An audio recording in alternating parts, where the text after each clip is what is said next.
సాక్షాత్తు ఆ జగన్మాతని మోహించిన బ్రహ్మదేవుడు ఇది వింటేనే మనకి ఆశ్చర్యంగా అనిపిస్తుంది. బ్రహ్మదేవుడు ఇలా కూడా చేశాడని. కానీ అవును, ఇది నిజమే. శివ పార్వతుల పెళ్లిలో బ్రహ్మదేవుడు పార్వతీదేవిని చూసి మైమర్చిపోయి ఆమెను మోహిస్తాడు. ఆ సమయంలో శివుడు ఏం చేశాడు అనేది ఈ వీడియోలో తెలుసుకుందాం.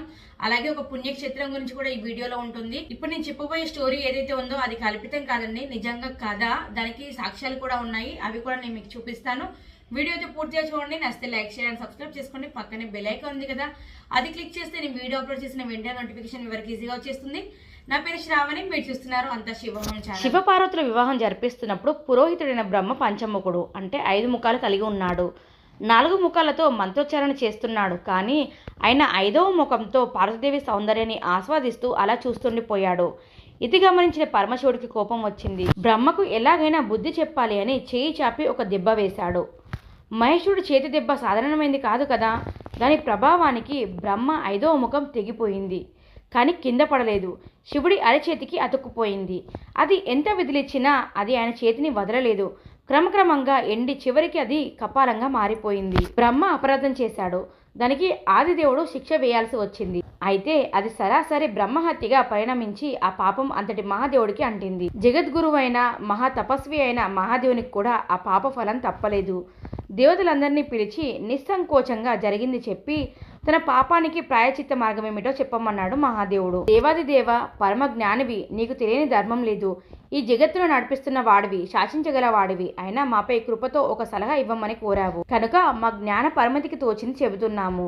ఈ కపాలన్నే భిక్షపాత్రగా భావించి ఇంటింటికి తిరుగుతూ ప్రతి చోట నీ పాపం ఏమిటో చెప్పుకొని భిక్షమడుగు. ఈ కపాలన్నే భిక్షపాత్రగా భావించి ఇంటింటికి తిరుగుతూ ప్రతి చోట నీ పాపం ఏమిటో చెప్పుకొని భిక్షమడుగుతూ వెళ్ళు. కొంతకాలానికి ఆ పాపం తరిగిపోయి ఈ కపాలం రాలిపోవచ్చు అని అన్నారు దేవతలు. పరమశివుడికి అది ఉచితం అనిపించింది.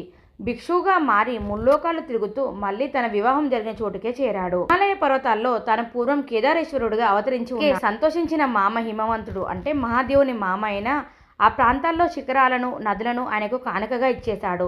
అది తెలుసుకున్న నారాయణుడు శివుడి దగ్గరికి వచ్చి, పరమశివ, నీ ఆధీనంలో ఇన్ని శిఖరాలు ఉన్నాయి కదా, ఈ బద్రీవనంలో ఉన్న శిఖరాన్ని నాకు కానుకగా ఇవ్వవా అని అడిగాడు. నారాయణుడు అంతటి వాడు అడిగితే తాను ఎలా ఇవ్వకుండా ఉండగలడు? పరమశివుడు సంతోషంతో ఆ శిఖరాన్ని ఇచ్చేశాడు. అప్పటి నుంచి శ్రీమన్నారాయణుడు బద్రీనారాయణుడై అక్కడ వెలిశాడు. ఆ తర్వాత శివుడు ఆయన దగ్గరే భిక్షకు బయలుదేరాడు. ఈ సంగతిని విష్ణుమూర్తి ఇట్టే గ్రహించాడు. పరమశివుడే నా దగ్గరకు భిక్షకు వస్తున్నాడు. వాస్తవంగా ఇది ఆయన ఇల్లు. ఆయన తన ఇంటికే భిక్షకై వస్తున్నాడంటే అది ఆ మహాయోగి వైరాగ్యానికి పరాకాష్ట. ఈ అద్భుతమైన సన్నివేశాన్ని జగతీతంగా మార్చాలి. ఇది శివక్షేత్రం. ఇందులో నేనున్నాను అంటే విష్ణువు ఉన్నాను.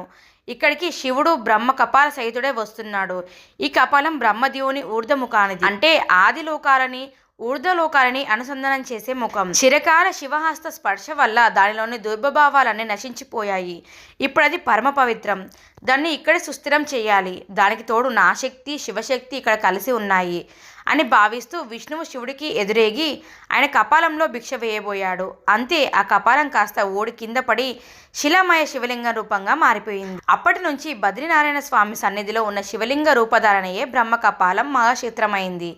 చూసారు కదండి వీడియో. ఒక హత్య చేయడం వల్ల సాక్షాత్తు ఆ మహాదేవునికే భిక్షాటన తప్పలేదు. అలాగే బద్రీనాథ్లో బ్రహ్మకపాలం ఆలయం ఎలా ఉద్భవించిందో కూడా ఈ వీడియోలో తెలుసుకున్నారు కదా. మీకు ఈ వీడియో ఎలా అనిపించింది ఏంటని కింద కామెంట్ చేయండి. ఇలాంటి మరిన్ని మంచి మంచి విషయాలు అయితే మీ ముందుకు తీసుకొస్తుంటాను. తప్పకుండా నన్ను సపోర్ట్ చేయండి. సపోర్ట్ చేస్తారని ఆశిస్తూ రెగ్యులర్గా వీడియోస్ అయితే చేస్తున్నాను. గ్రోత్ అనేది మీరే చూపించాలి. ఇంకా మంచి మంచి వీడియోస్ మీతో షేర్ చేస్తూ ఉంటాను. తప్పకుండా సబ్స్క్రైబ్ చేసుకోండి. పక్కనే బెల్ ఐకాన్ ఉంది కదా, అది క్లిక్ చేస్తే నేను వీడియో అప్లోడ్ చేసిన వెంటనే నోటిఫికేషన్ మీ వరకు ఈజీగా వచ్చేస్తుంది. అలాగే చాలా మంది ఈ విషయాలు తెలియని వాళ్ళు ఉంటారు. వాళ్ళకి తప్పకుండా షేర్ చేయండి, మీ ఫ్యామిలీ మెంబర్స్ కానీ మీ ఫ్రెండ్స్ కానీ. Thank you for watching.